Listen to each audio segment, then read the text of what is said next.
अभी हाल ही में लोकसभा के चुनाव संपन्न हुए, परिणाम आया और प्रधानमंत्री नरेंद्र मोदी तीसरी बार प्रधानमंत्री के रूप में अपने पद की शपथ ली।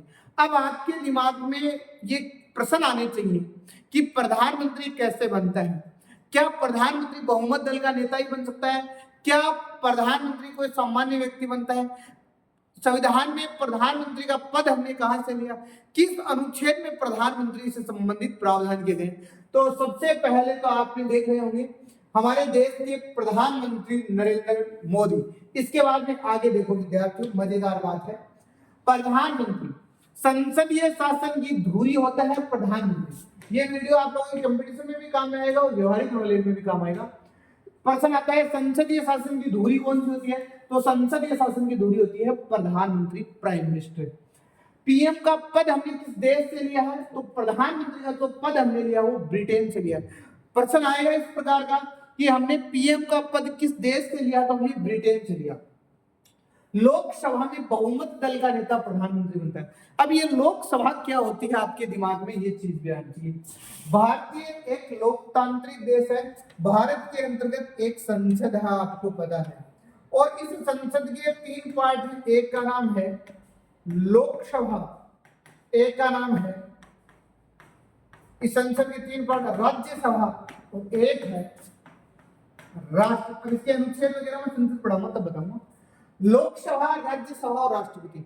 अब लोकसभा के जो हमारी कुल सीट है वो है 543। 2 सीटें हटा दी गई एंग्लो इंडियन को। 543 सीटों के ऊपर चुनाव होते हैं और जो सबसे ज्यादा चुनाव जीत के आता है, सबसे ज्यादा सीट जीत के आता है, वो बहुमत दल का होता है, नेता होता है। और बहुमत दल का नेता कौन होता है? प्रधानमंत्री होता है। आगे देखो अनुच्छेद 74 में क्या कहा गया है कि राष्ट्रपति को सलाह व सहायता देने के लिए एक मंत्री परिषद होगी जिसका मुखिया कौन होगा? प्रधानमंत्री होगा। अब प्रधानमंत्री से संबंधित अगर आपको कोई आर्टिकल पूछता है तो अनुच्छेद 74 है। 74 क्या कहता है कि राष्ट्रपति को सलाह व सहायता देने हेतु एक मंत्री परिषद होगी जिसका मुखिया कौन होगा? प्रधानमंत्री होगा।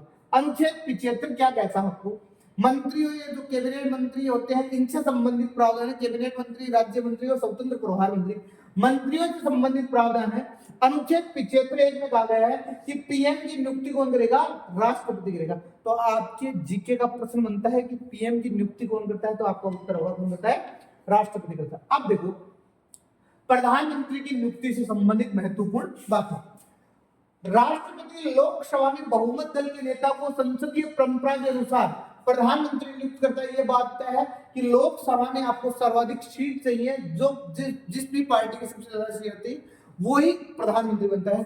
दूसरी बात है प्रधानमंत्री के चयन और नियुक्ति की लिए संविधान में किसी विशेष प्रक्रिया का कोई प्रावधान नहीं है। सिर्फ संविधान के अनुच्छेद 75 में उल्लेख किया गया है कि प्रधानमंत्री की नियुक्ति राष्ट्रपति के द्वारा की जाएगी। अनुच्छेद 74(1) में कहा गया है कि राष्ट्रपति की सलाह और सहायता देने के लिए एक मंत्री परिषद होगा और मंत्री परिषद होगा जिसका मुखिया प्रधानमंत्री होगा। ये मैंने आपको सामान्य सी बात बताने की कोशिश की है प्रधानमंत्री से टॉपिक से संबंधित। ये आपको वीडियो अच्छा लगा तो दोस्तों शेयर कर दिया करो ताकि मेरा भी थोड़ा हौसला अफजाई रहे।